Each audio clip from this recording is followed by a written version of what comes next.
Hi there, my name is Gurjeet and I'm talking from Sophia Consultants. Today, I would like to talk about what kind of support international students are getting from Australia, uh, from different organizations, especially from the federal government, state governments, universities, and some private and charitable organizations. So let's begin. Uh, as far as let me start with the first is the federal government. As far as the federal government is concerned, there is nothing new announcement from the last 15 days. It is as it is the same.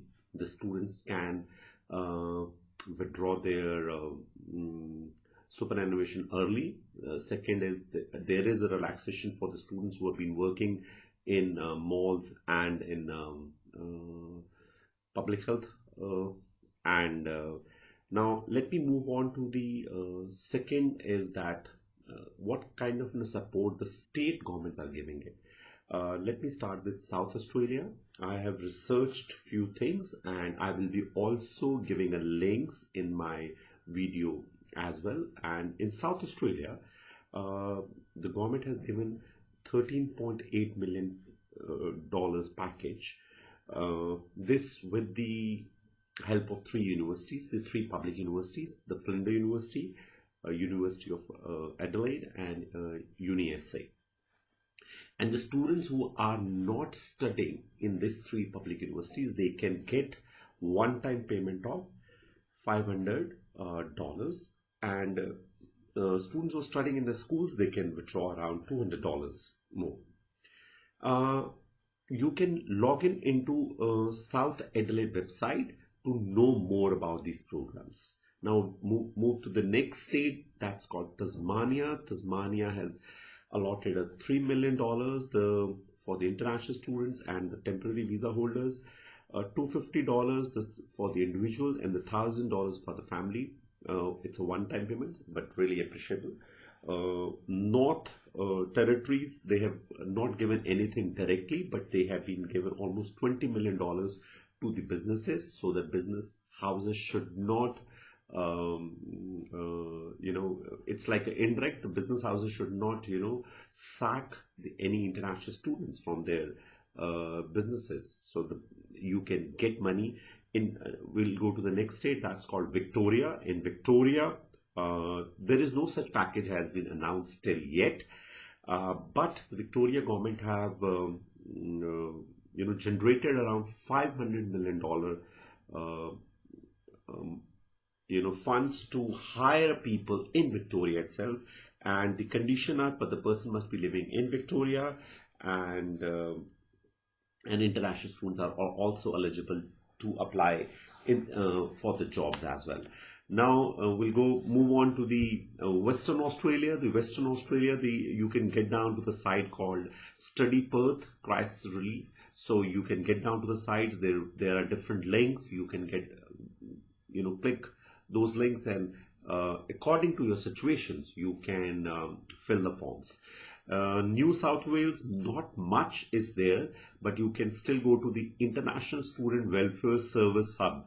There's a page where obviously the links will be all given in my Facebook and the YouTube links as well. You can go and click and find out. In Queensland also, a student support website is there. You can go to the website, you can talk about it, and you have to demonstrate it. Now let's move on to the university packages. Monash University have allotted almost like a $1,500 million, which means a 7,500 grants a student, anybody who's been affected by COVID-19. They can in cashless, and the same way the University of Melbourne also have given 7,500 hardship money to the students who have been affected by COVID-19. ECA Group have allotted almost like a $5 million student relief fund for the students. And because obviously there are so many universities and colleges, definitely I cannot cover in this video everyone. What all I can say is that you can WhatsApp me on my number. I can send you the link for your respective university, and my number is 9876001006. You can WhatsApp me, I can send you the link, or you can even call us. I suggest you, in case if you're studying in TAFE or some private colleges, please try to reach out to them, because there are some financial support.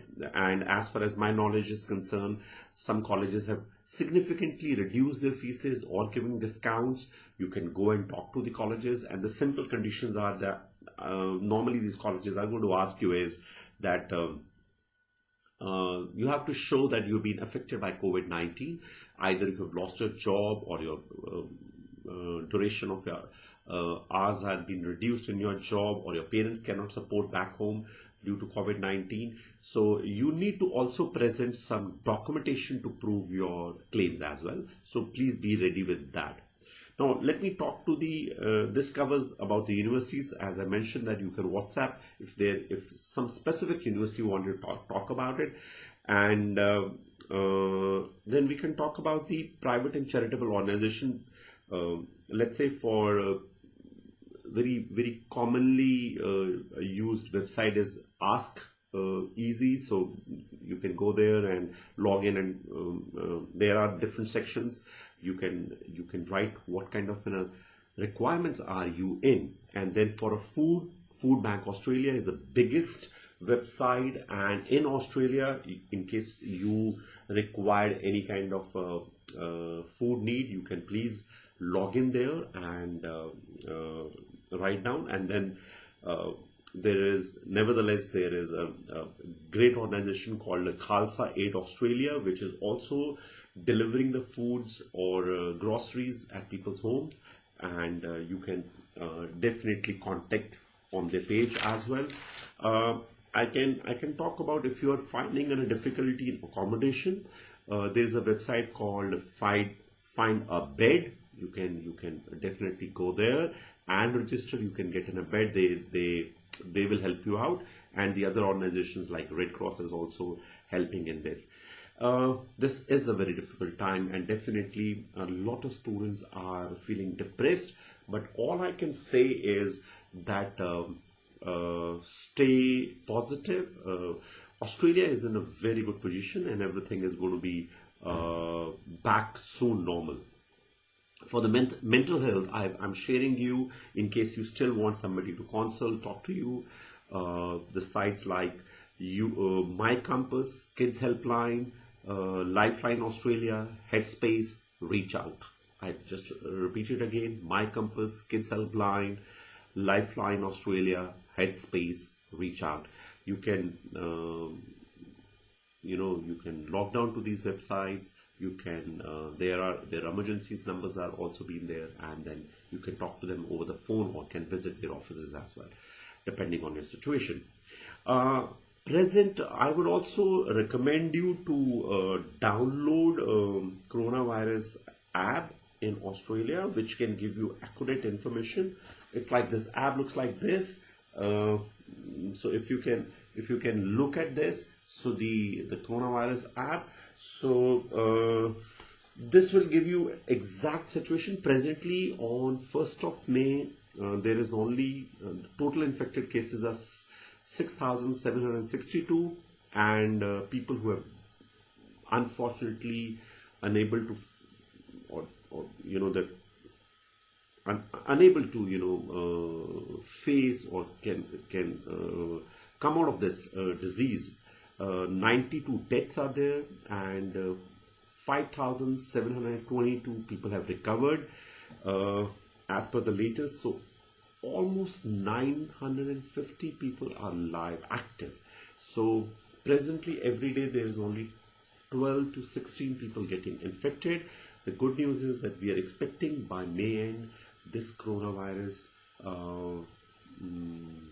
thing will maybe out of Australia soon, and we'll be back to our life normally. But as we all know, my second part will be I'm getting a very good news for the students who are preparing to study in Australia. Australia is planning January 2020 session, but there are few challenges as well. I have been attending few meetings and online trainings from different colleges, universities, and their focus is January 2020 session.